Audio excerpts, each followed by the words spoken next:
The silence isn't random. The half-finished sentence isn't careless. The ghosted reply isn't just forgetfulness. With avoidance, what they don't say often reveals more than what they do, because in the words they leave hanging, the pauses, the exits, the sudden retreats, they're telling you everything. They're too terrified to admit. And that's where the real story begins. The language of silence. Words matter, but so does the lack of them. With an avoidant, you learn quickly that silence isn't empty. It's loaded. It's strategic. It's protective. And the hardest part? It's rarely random. When an avoidant leaves a conversation hanging, when they stop mid-thought, when they vanish mid-text, when they let hours turn into days without finishing what they started, it isn't because they don't know how to finish. It's because finishing would expose them. Silence as a shield. For someone with avoidant attachment, words aren't just communication. They're risk. Because every word carries the chance of rejection, judgment, misunderstanding. Finishing a sentence might mean admitting a truth they're not ready to face. Answering your question fully might mean showing a side of themselves they've spent years hiding. So what do? They choose the safer option. Silence. Withholding. Leaving threads dangling. And you, the one on the other end, are left tangled in confusion, wondering what you did wrong, wondering why you feel abandoned in the middle of something that felt important. But here's the truth. It's not about you. It's about what finishing would cost them. Silence as control. Unfinished conversations also serve another function. Control. Think about it. When they walk away without closure. When they drop a thought but never return to it. When they let you hang on their words without resolution. They hold the power. You chase. You wonder. You overthink. And in that space, they get exactly what their nervous system craves. Distance. Because the closer you press for clarity, the more unsafe they feel. So instead of confrontation, they retreat into silence. It's not malicious. It's survival. But to the one who loves them, it feels like punishment. Silence as fear. Every unfinished sentence carries a ghost. The ghost of childhood moments where their words were dismissed. The ghost of needs they voiced, only to be shamed. The ghost of truths they offered, only to be abandoned. So now, in adulthood, when the moment comes to speak fully, they flinch. Their throat closes. Their chest tightens. The nervous system remembers. And silence becomes the safer choice. That's why they leave things hanging. Not because they don't care, but because they care too much. Because to speak would be to risk reliving the pain of not being heard, not being valued, not being loved for what they revealed. The double pain. For you, the unfinished conversation feels like rejection, like proof that you don't matter enough, like confirmation that they'd rather retreat than meet you. For them, it feels like self-protection, like choosing survival over vulnerability, like keeping their hearts safe from what feels unbearable. So both of you lose. You lose connection. They lose the intimacy they secretly long for. And this is the tragedy of avoidant attachment. They silence themselves. But in doing so, they silence the relationship too. The hidden messages in silence. Here's the paradox. Their silence speaks.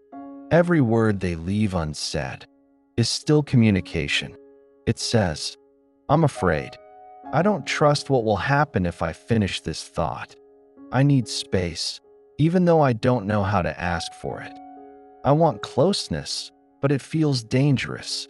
They'll never say those words directly, but their silence is those words. Their silence is the letter they'll never send. Why it hurts so much. Silence in love isn't neutral. It wounds. Because when someone doesn't finish the story, doesn't close the loop, doesn't answer the question, you're left carrying all the weight they refuse to share. You replay conversations. You dissect their pauses. You search for meaning in their absence. And the more you search, the more you feel invisible. Because if they really cared, wouldn't they just tell you? Wouldn't they stay and finish?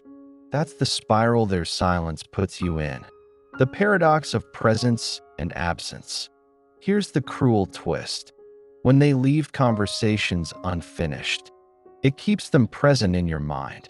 Their silence echoes louder than words. Their half-sentences replay over and over. Their unanswered texts keep you hooked. In a strange way, they remain with you by not finishing. It's a paradox. Absence creates presence. And for someone who fears being engulfed, this dynamic works. They maintain a strange tether to you, close enough to matter, distant enough to feel safe. Silence as unspoken longing. Sometimes what they don't say is love. They don't tell you how much they miss you, because missing you feels too vulnerable. They don't say, "I love you," because those 3 words feel like chains. They don't admit they think of you constantly, because that would expose their dependence. So instead, they leave you with silence. They leave you wondering. They leave you searching. But underneath, the silence holds longing. Longing they don't know how to give voice to. What you begin to realize. Eventually, if you stay long enough with an avoidant, you begin to recognize the patterns. You learn that silence doesn't always mean disinterest. That unfinished doesn't always mean unimportant. That retreat doesn't always mean rejection. It means fear. It means self-protection. It means love wrapped in distance. And while knowing that doesn't erase the pain, it does give you clarity. Because the truth is this: their silence is a mirror. It reflects their inner world. And until they feel safe enough to break it, their conversations will always remain unfinished. The avoidant pause. Why conversations become traps. Every conversation with them starts out simple. A text, a question, a moment of openness. And then, the pause, the sudden halt, the shift in energy, the silence that grows louder than any word. It's not that they forgot. It's not that they didn't care. It's that somewhere between your words and theirs, a trigger appeared, the weight of every word. To you, conversation is natural, back and forth, give and take. But to an avoidant, every exchange holds weight, because they don't just hear the words. They hear the risk beneath the words. A simple question like, "Are you okay?" isn't simple to them. It's loaded. If they answer honestly, they risk being vulnerable. If they answer dishonestly, they feel trapped in a lie. If they don't answer at all, they maintain control, but leave you in pain. So what do they choose? The pause, the unfinished reply, the silence that keeps them safe. The pause is escape. For the avoidant, silence is an escape hatch. When the conversation edges too close to feelings, too close to intimacy, too close to the part of themselves they'd rather keep hidden, they pull the lever. The pause becomes a door they slip through, a way to leave without saying goodbye. And because they never close the door completely, you're left waiting, hoping, holding space for their return. It's not that they're cruel. It's that their nervous system whispers, "Run now. Hide now. It's not safe." The pause as survival. To understand the pause, you have to trace it back to childhood. Picture them as a child, speaking, needing, asking, and picture the response. Dismissal, criticism, maybe even punishment. Their little nervous system learned quickly. Words get me hurt. Needs push people away. Silence keeps me safe. So now, as adults, their bodies remember. Every time a conversation feels intense, their body reacts as if they're back in that childhood room. Small, helpless, unheard. The pause is their survival instinct. It's not rejection of you. It's protection of them. why the pause feels like punishment. But here's the cruel irony. What protects them punishes you, because you're not in their past. You're in the present. You're trying to connect. So when they pause, when they disappear mid-thought, when they let your question hang unanswered, it doesn't feel like survival. It feels like abandonment. It feels like being erased, right in the middle of trying to reach them. And the worst part? You begin to question yourself. Did I push too hard? Did I say something wrong? Am I too much? The pause turns their fear inward, and you become the one carrying the blame. The conversation that never ends. Here's the paradox of the avoidant pause. It never really ends, because while they may walk away, the conversation stays alive in your mind. You rehearse what you'll say if they come back. You rewrite what you already said, wishing you'd phrased it differently. You replay their last words, trying to decode the hidden meaning. In a strange way, their pause keeps the bond alive, not through closeness, but through unfinished business. And for someone who fears intimacy, that's the perfect compromise. Connection without closeness, presence without pressure, when silence becomes the loudest answer. Sometimes, what they don't say becomes the clearest message. You ask, "Do you miss me?" They pause. No reply. You ask, "Where do we stand?" They pause. No closure. You ask, "Why did you pull away?" They pause. No explanation. And yet, the silence itself is the explanation. It says, "I don't know how to go there. I'm scared of what the answer reveals. I'd rather leave you in wonder than risk being seen." The pause is the conversation. The unfinishedness is the truth. The hidden pattern. If you look closely, you'll see the pattern. They start strong, engaged, present. But as soon as the exchange shifts toward vulnerability, they stall. It's not random. It's predictable. Because to the avoidant, conversation isn't about words. It's about safety. The moment it feels unsafe, they hit pause. Not because they don't feel, but because they feel too much. Not because they don't care, but because caring terrifies them. Your role in the pause. Here's the hardest truth. Their silence pulls you in. It makes you do the work they can't. You fill in the gaps. You imagine what they would have said. You soften the sharp edges of their absence. You hold both sides of the conversation. In other words, their pause forces you to carry the intimacy alone. And yet, this is how the bond survives. Because even when they vanish, you keep the connection alive. That's why the pause works for them. They get distance, while you keep holding the thread. The double standard of silence. There's another layer here. They pause. They disappear. They withhold. But when you do the same, when you fall silent, when you don't reply, when you pull away, it rattles them. Because for all their need for distance, they still crave security. They need to know you're there, even if they can't fully meet you. So their silence is acceptable. Yours is threatening. It's not fair, but it's the paradox they live in. The unfinished conversation as bond. Strange as it sounds, unfinished conversations are their way of staying close. Because by leaving things undone, they ensure the story never ends. There's always something left hanging, always something unspoken, always a tether between you, even if it's frayed and fragile. For them, this feels safer than total closeness. It's connection, but on their terms. And for you, it's torment, because you never get the closure you crave. You live in the in-between, always waiting for a return that never fully comes. The real meaning of the pause. At the core, the avoidant pause isn't rejection. It's confession. It says, "I'm afraid of you seeing me. I don't know how to be this close. I want to connect, but I don't know how without losing myself." It's not the words they refuse to say. It's the fear they don't know how to face. The pause is their way of saying, I can't. Not yet. Why this matters? Because once you see the pause for what it is, you stop blaming yourself. You stop thinking it's because you're too much. You stop believing their silence means indifference. You stop carrying the weight of their unfinishedness.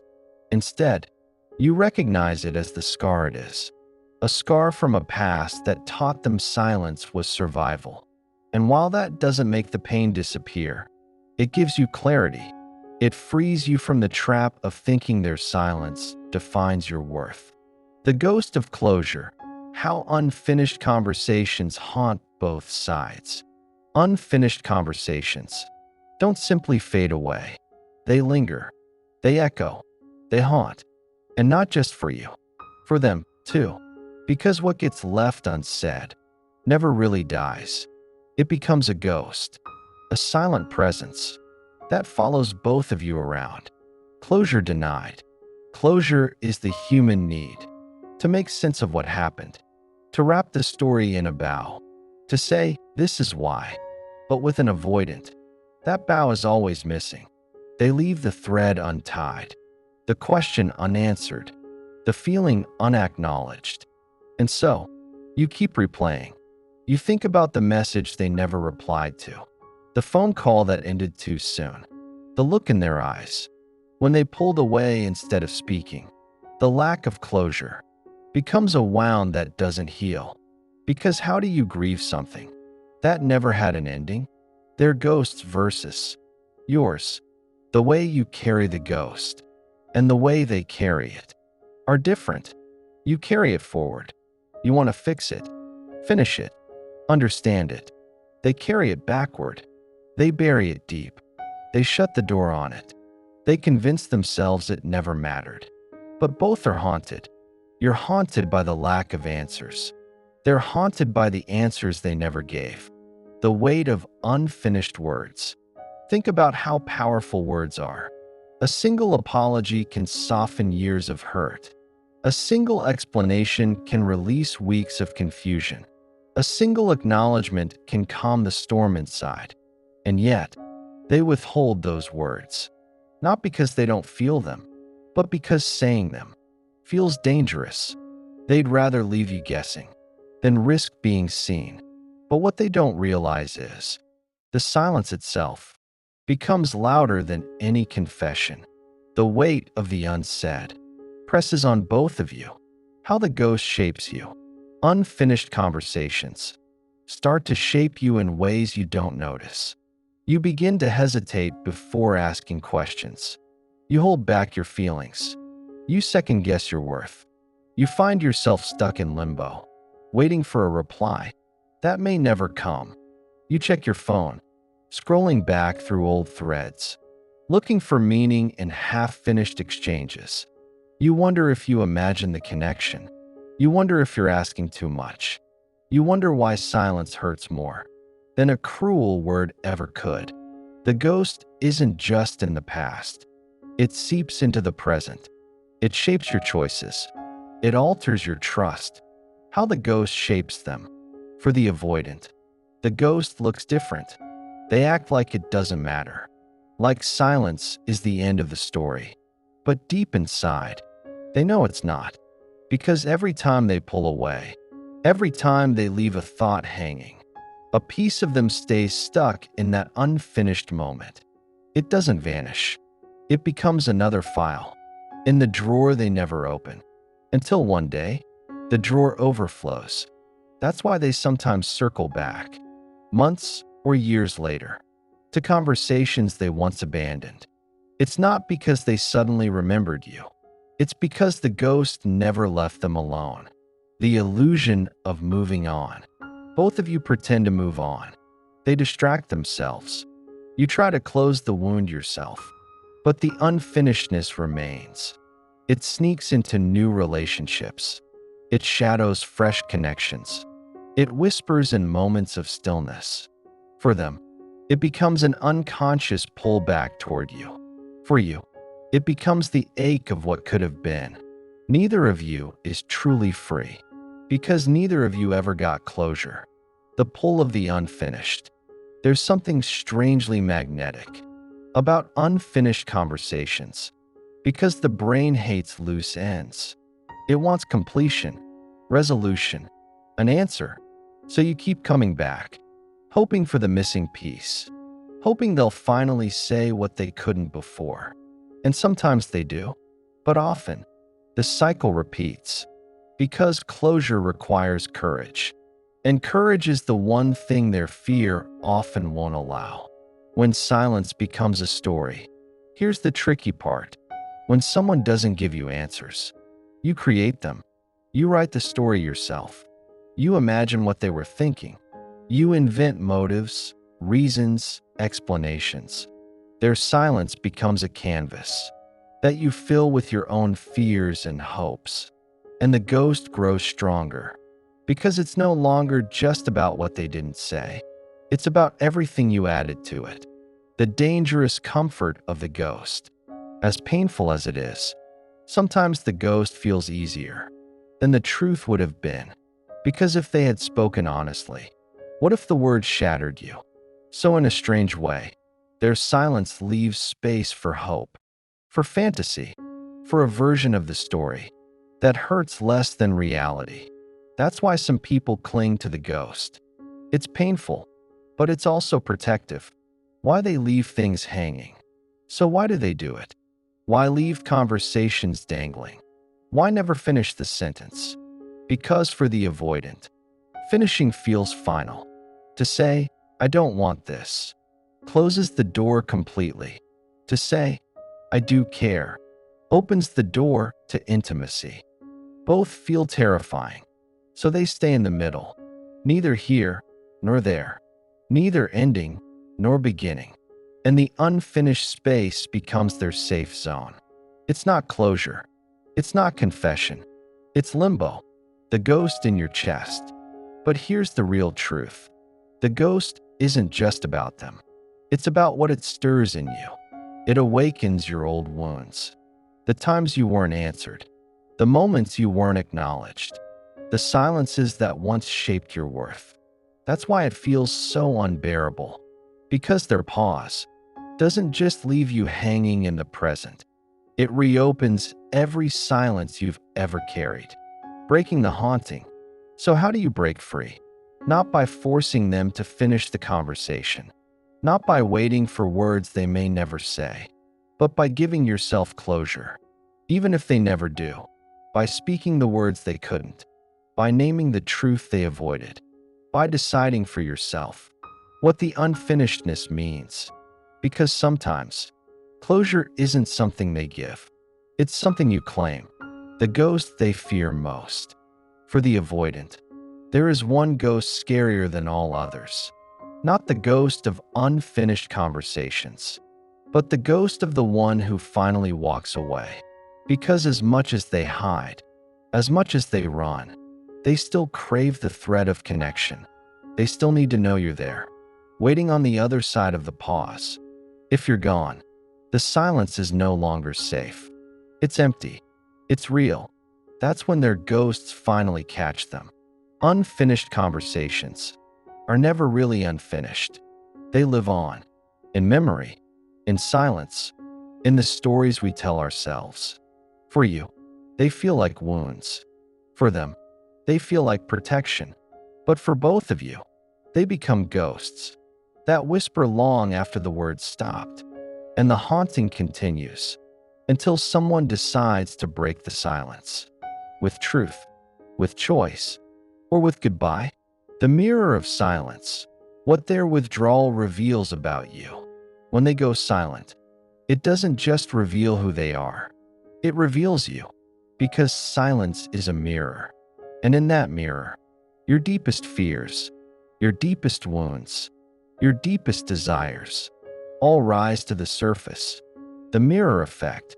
When an avoidant withdraws, you're not only reacting to them, you're reacting to what silence brings up in you. The ache of being ignored, the fear of being abandoned, the confusion of mixed signals, the longing to be chosen. Their silence triggers what has always lived inside. Childhood echoes, the mirror of their silence, often reflects your earliest experiences. Maybe you grew up with a parent who wasn't emotionally available, who listened with half an ear, who dismissed your feelings, who turned away when you reached out. Or maybe love was inconsistent. One moment warm, the next cold. So now, when the avoidant goes silent, it feels familiar. It's not just about them. It's about every silence you've ever endured. Their pause pulls your history into the present. Why it hurts so much? It's not only their withdrawal, it's what their withdrawal awakens. The child in you, who begged for attention. The teenager in you, who wanted to be understood. The adult in you, who fears they'll never be truly chosen. Their silence isn't just silence. It's rejection. It's neglect. It's abandonment, all rolled into one. That's why it cuts so deeply. The stories you tell yourself, when they leave things hanging, you start to fill in the blanks. You tell yourself, if I were enough, they'd answer. If I didn't push too much, they'd stay. If I were more lovable, they wouldn't pull away. But these stories don't come from them. They come from within you. Their silence is the mirror, but the reflection is your own belief about your worth. The pull toward proving. Silence often makes you want to prove yourself. You reach out again. You over-explain. You pour more love into the space, not just to pull them back, but to silence the voice in your head that whispers, you're not good enough. The avoidance withdrawal triggers the urge to earn love, but love was never meant to be earned. The power dynamic in silence. Their silence creates a power shift. They hold the control because you're waiting for a reply, waiting for clarity, waiting for their words.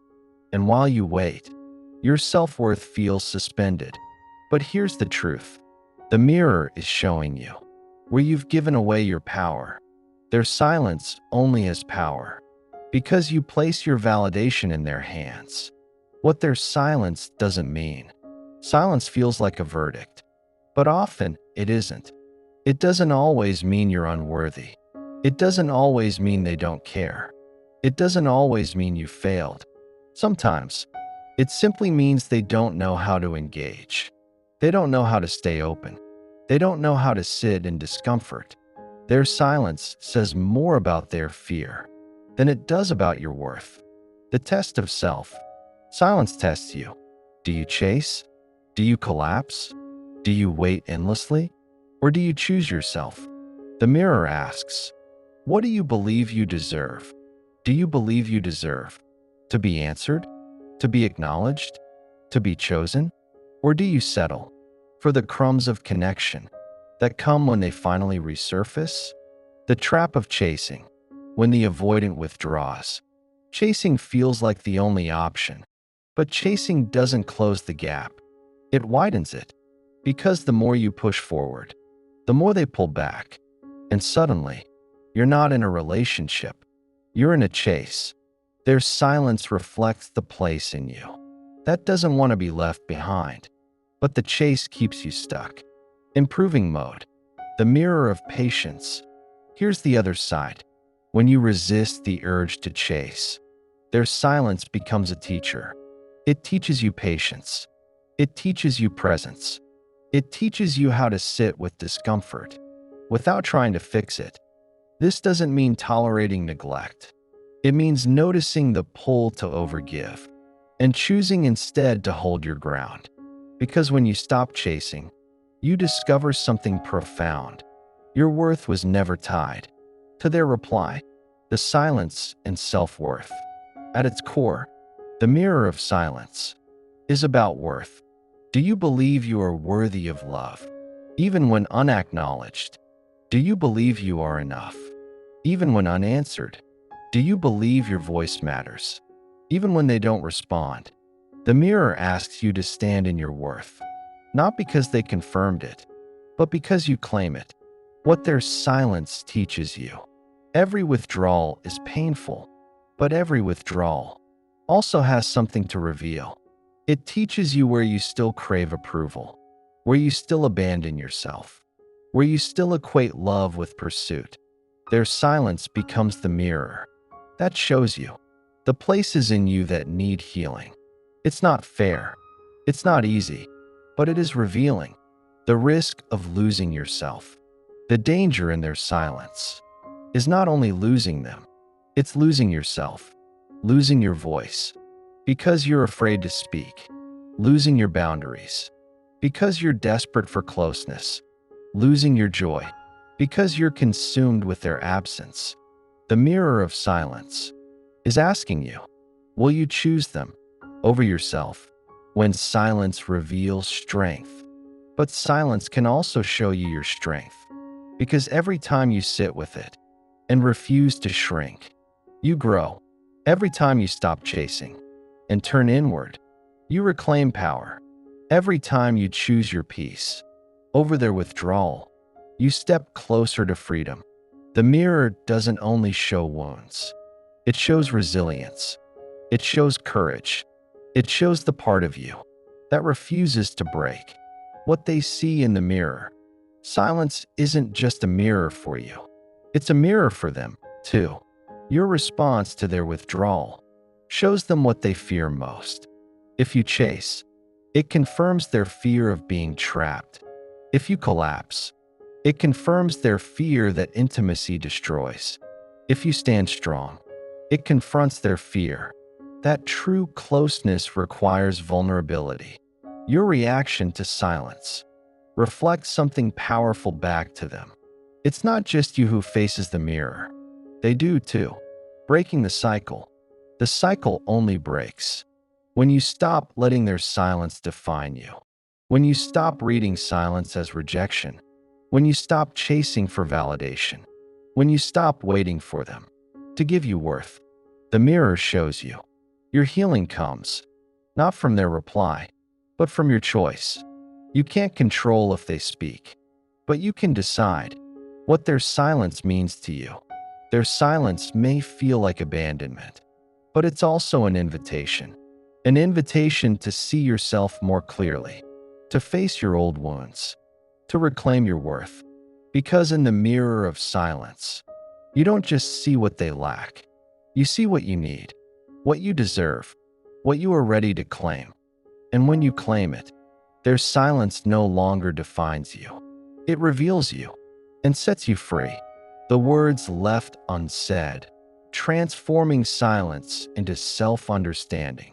Some conversations never end, not because there's nothing left to say, but because silence takes their place. The avoidant leaves threads hanging, unfinished sentences, unresolved feelings, moments that should have led somewhere, but fell flat into emptiness. And while they retreat into silence, you're left holding the weight of words that never arrive. But here's the truth. What they don't say often teaches you more than what they could have said out loud. Silence as a message. Silence is never neutral. It always communicates something. When they disappear mid-conversation, when they leave you with no closure, when they walk away instead of explaining, their silence speaks. It says, I can't face this.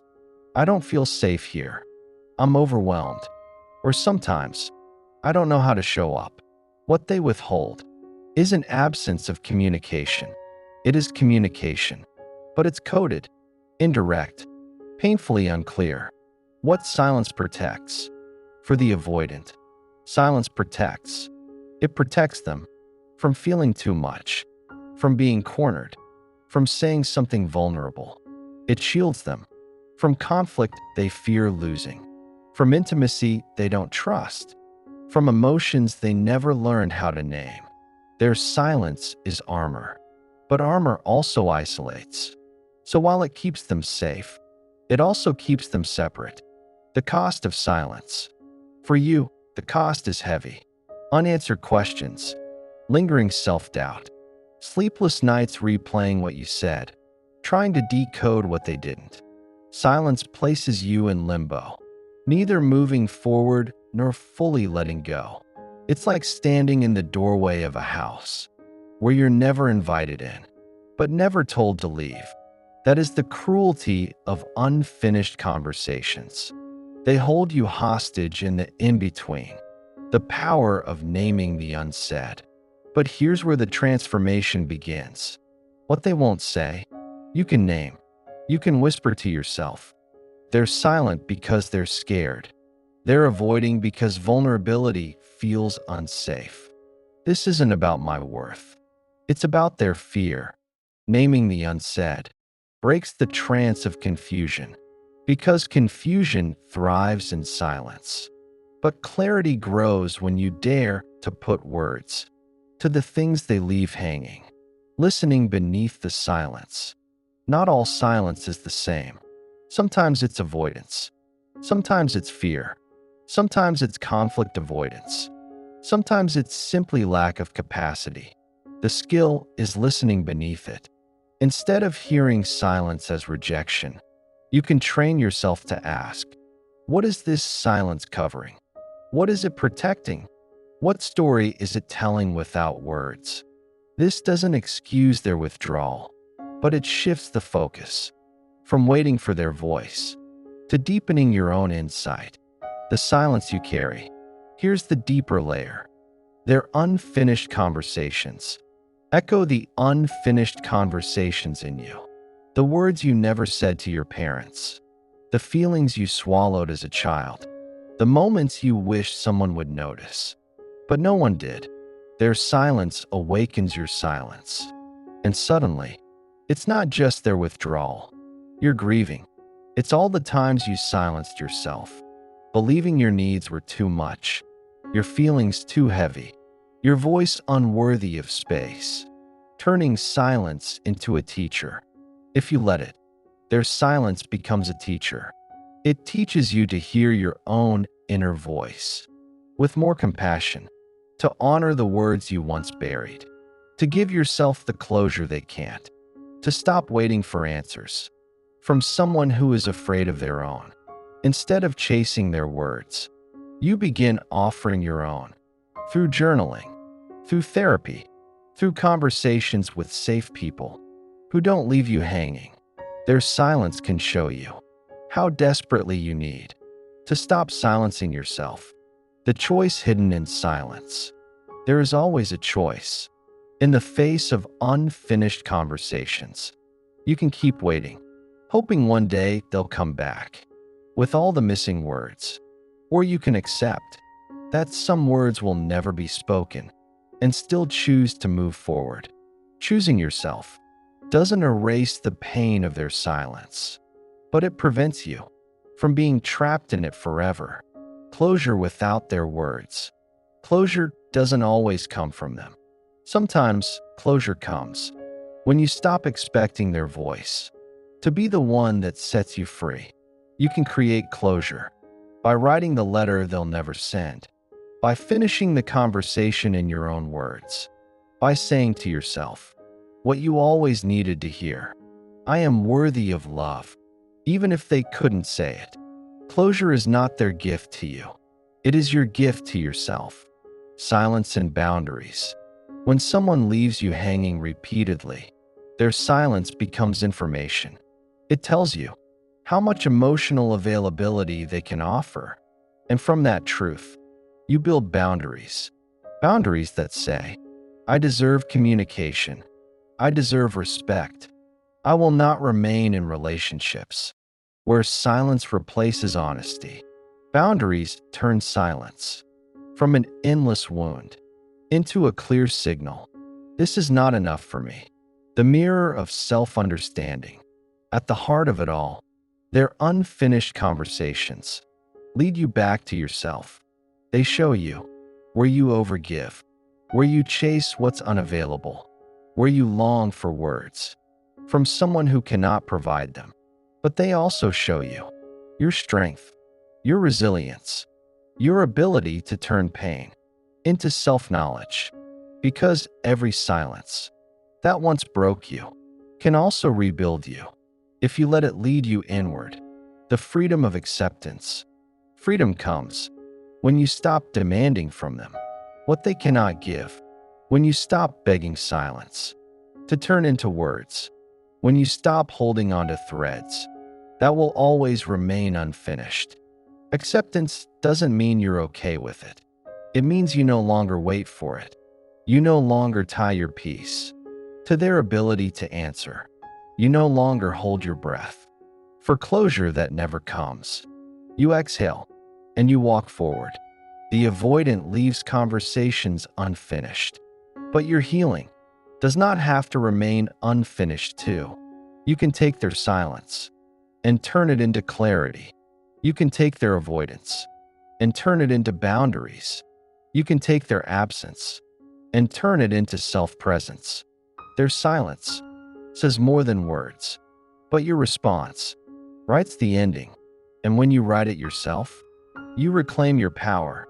If this spoke to you, remember, you are not alone in navigating unfinished conversations. Give yourself the closure they could not. Speak the words they left unsaid. And if you found value in this, consider sharing it with someone who needs the same reminder. Because the more we understand silence, the less it controls us, and the more we find our voice.